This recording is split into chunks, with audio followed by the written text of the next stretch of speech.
Actualidad Radio. La información nunca sonó tan bien. Lady Madrid.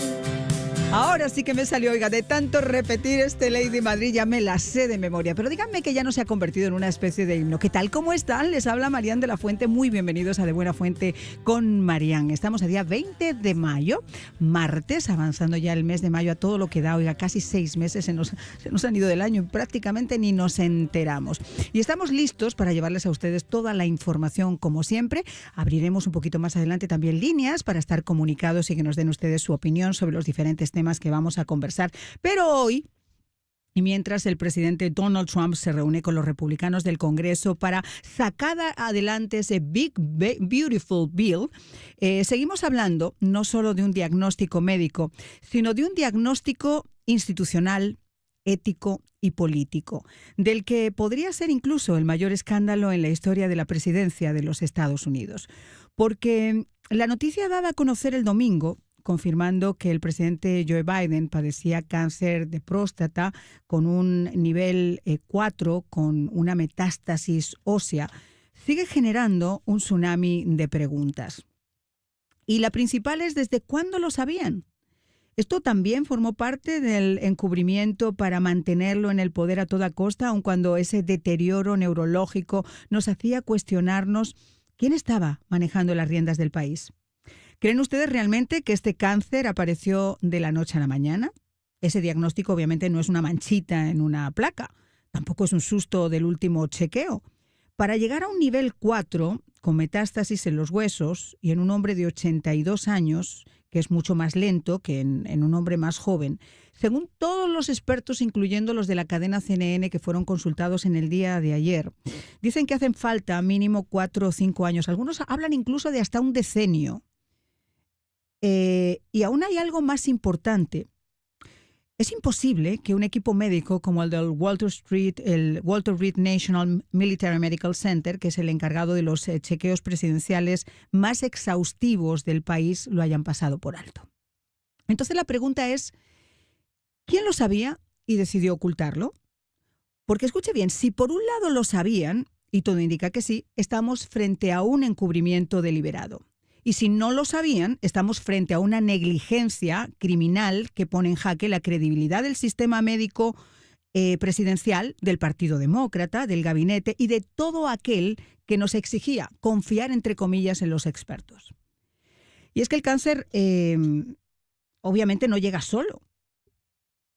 Ha llegado como la guinda final de un pastelito, de una tarta de engaños, porque ya desde hace años hemos visto cómo el presidente confundía nombres, lugares, fechas, cómo divagaba, cómo se perdía, cómo llamaba a los muertos, saludaba al vacío, hablaba de su hijo Bo como si aún viviera, y lo vimos todos. Y nos dijeron una y otra vez que éramos crueles, por decirlo, que estábamos exagerando, hasta mintiendo sobre lo que cada día era más y más evidente, pero nos situaba en una especie de metaverso frente a aquellos que, como diera lugar, estaban tratando de ocultarlo. Ustedes lo saben, no tengo que venir a contarles nada nuevo. Y entonces apareció el fiscal especial Robert Hur. Y en su informe dejó muy claro que Joe Biden sí cometió un crimen al llevarse y retener documentación clasificada que incluso exponía los nombres de agentes de la CIA en Afganistán. No tenía que habérselos llevado, no era ni siquiera presidente, era vicepresidente cuando lo hizo. Era documentación clasificada y no tenía autoridad para hacerlo, pero, y aquí viene el nudo de la trama, el fiscal concluyó que Biden no estaba mentalmente capacitado para ser sometido a un juicio. Y obviamente la Casa Blanca, el Departamento de Justicia y esos medios progresistas reaccionaron como era de esperarse. Lo destruyeron y lo destrozaron literalmente. Hur fue tratado como un traidor solo por atreverse a sugerir lo obvio en un informe del que ahora, coincidentemente, hemos podido escuchar los audios de aquellas entrevistas en las que Biden olvida la fecha, por ejemplo, de la muerte de su propio hijo, confunde años, no sabe si es Trump, si es Biden, se desorienta, habla de Mongolia y, sin embargo, pues siguió gobernando o gobernado. Porque ¿quién tomó decisiones durante todo este tiempo? ¿Quién firmó esos convenientes indultos presidenciales hasta por si acaso? ¿Quién estuvo al mando cuando se decidieron acciones militares, se firmaron órdenes ejecutivas, se negociaron tratados, se sacó, por ejemplo, a Cuba de la lista de países patrocinadores del terrorismo. Y, oiga, ¿dónde estaba la vicepresidente? Es obvio que también tenía que saberlo, estaba todos los días con él.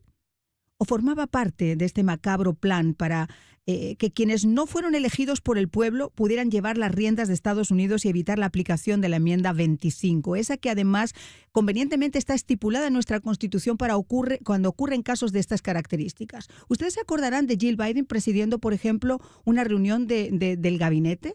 O, por ejemplo, en su mesa de despacho, ahondando en los temas que se podían tratar en la reunión del G7. Todo eso ocurrió. Mientras tanto, el expresidente Biden, tristemente, y lo digo tristemente porque es una persona mayor que posiblemente hasta sea una víctima, estaba en su Lululand. Pero seguía, como les digo, gobernando. Y la pregunta es, ahora sabemos que muchas de esas órdenes fueron firmadas incluso con un lapicero digital. ¿Quién firmaba esas órdenes? ¿Quién estaba detrás de esas decisiones? ¿Esto era consentido por la familia? ¿Quiénes eran? Y en medio de todo esto aparece un libro, Original Sin, de Jake Tapper y de Ross Rogen. Dos periodistas de CNN que durante años se burlaron de quienes denunciábamos esa evidente degradación cognitiva del presidente.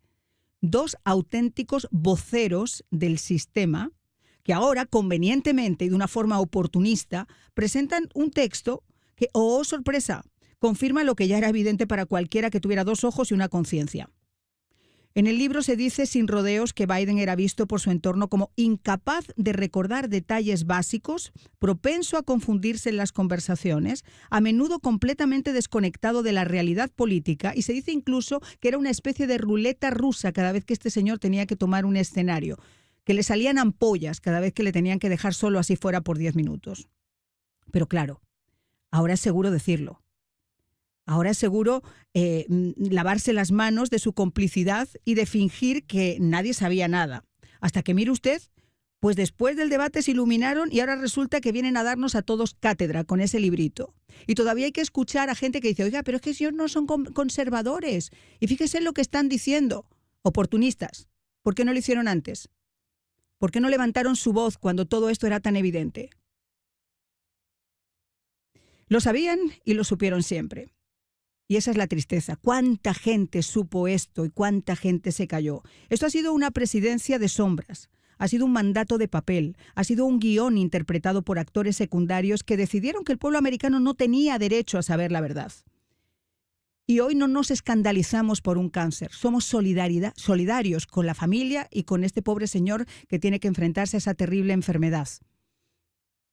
No nos escandalizamos por ese cáncer stage 4 con metástasis ósea. Nos escandalizamos por la falta de transparencia.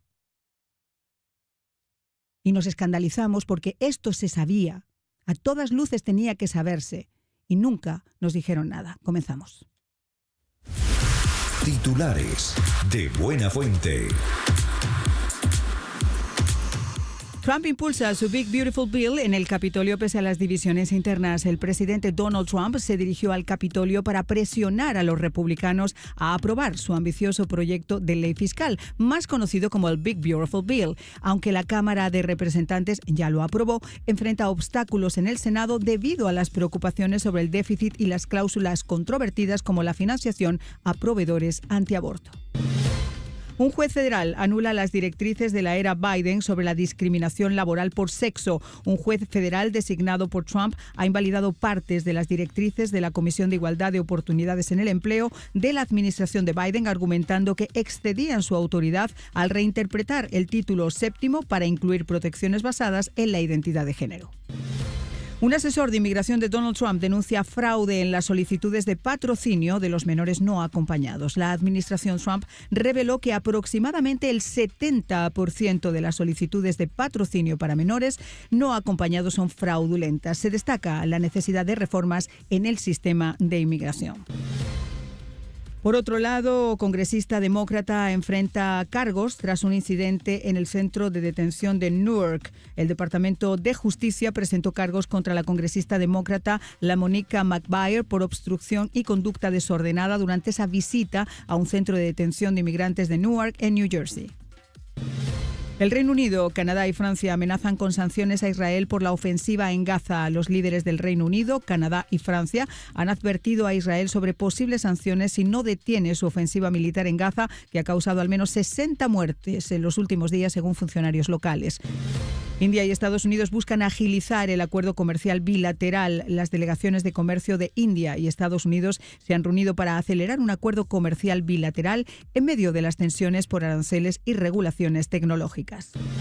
Camboya conmemora 50 años del genocidio del Khmer Rouge. Unas 2.000 personas participaron en el Día del Recuerdo en Camboya, marcando ya medio siglo desde el inicio del régimen del Khmer Rouge, que causó la muerte de aproximadamente 1.7 millones de personas.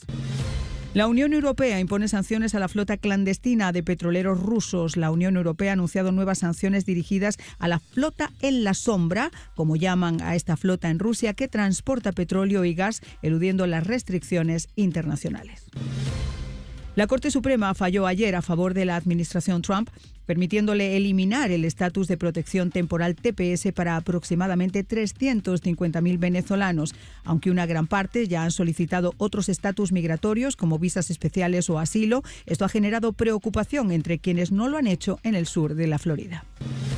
Tras convertirse ayer por primera vez en la historia en un condado rojo con más republicanos registrados o demócratas para votar, Miami-Dade elimina a 250.000 votantes de las listas activas por irregularidades como muertes o cambios de domicilios, siendo más de 2/3 demócratas o sin afiliación partidaria. Y la policía busca al sospechoso tras el tiroteo fatal cerca de la iglesia en Lauderhill. La policía de Lauderhill continúa la búsqueda de un sospechoso tras un tiroteo mortal que ocurrió cerca de una iglesia local el domingo por la mañana. Y en una información de última hora les comento que Clara Brugada, jefa de gobierno de la Ciudad de México, ha informado que fueron asesinados su secretaria particular, Jimena Guzmán, y su asesor, José Muñoz, durante un ataque directo en la alcaldía Benito Juárez cuando se transportaban en una camioneta. Y con estas y otras informaciones, ¿qué les parece si damos un repaso rapidito a los temas que vamos a tratar para ustedes en nuestro programa? Vamos a estar hablando de esa reunión que se producía en la mañana en el Congreso entre Donald Trump y los congresistas republicanos para tratar de sacar adelante ese Big Beautiful Bill. Vamos a hablar también de este cáncer de Biden. ¿Qué se sabía? ¿Qué se ocultaba? ¿Quiénes estaban en lo que parece una trama? ¿Cuáles fueron los motivos? Y sobre todo, ¿cuáles van a ser las consecuencias de que esto haya ocurrido? Esto sería un escándalo monumental histórico si llega a comprobarse. Vamos a estar hablando con Helen Aguirre, directora ejecutiva del Partido Republicano en la Florida, y vamos a estar hablando también de esa llamada en el día de ayer de Donald Trump con Vladimir Putin. Trump ha dicho que Rusia y Ucrania comenzaron las negociaciones para el alto el fuego. Ustedes saben que hubo una reunión en Estambul la pasada semana a la que Putin había dicho que iba a asistir, e incluso él fue el que la empujó a esta reunión. Finalmente, quizá porque Donald Trump estaba en el área, en Arabia Saudí, en Qatar y en los Emiratos, pues evitó estar presente. Sí lo hizo Volodymyr Zelensky, pero ayer en esa reunión Trump dijo que el tono y el espíritu de la conversación con Putin fueron excelentes y reveló que el Vaticano estaría muy interesado en acoger también esas negociaciones. Así que de eso vamos a hablar a continuación. Y vamos a comentarles a ustedes, porque sabemos que esta noticia ha causado, obviamente, y por eso ayer se lo llevamos también con un experto, con un abogado de inmigración, con el doctor Leal, ha causado pues cierta expectación. Ayer la Corte Suprema falló a favor de la administración de Trump, permitiéndole eliminar el estatus de protección temporal, el famoso TPS, para aproximadamente 350.000 venezolanos. Y aunque, como yo les decía, una gran parte ya viendo que esto podía tener un final, trató de acogerse a otros estatus migratorios, como las visas especiales, la H-1B, la de Alien of Extraordinary Ability, los asilos, etcétera. Hay también una gran parte que confiaba en que esto pudiera extenderse y no hicieron nada. ¿Qué pueden hacer ahora? ¿Cuáles son sus opciones? Si usted está en esos casos, no se puede perder este segmento que vamos a hacer con Carlos Pereira, director de Amigos Foundation, porque nos van a comentar cuáles son precisamente esas opciones que aún quedarían. Y vamos a hablar de una propuesta reciente de la comisionada Raquel Regalado, que no sé en qué otro Lulu World está viviendo, que prohibiría la alimentación de los pobres animalitos callejeros en Miami-Dade. Es decir, la señora decide que no hay que criminalizar al que abandona un animal. a los que los tira por las carreteras o los deja sueltos porque ya no los quieren. Hay que criminalizar al que le da agua y comida.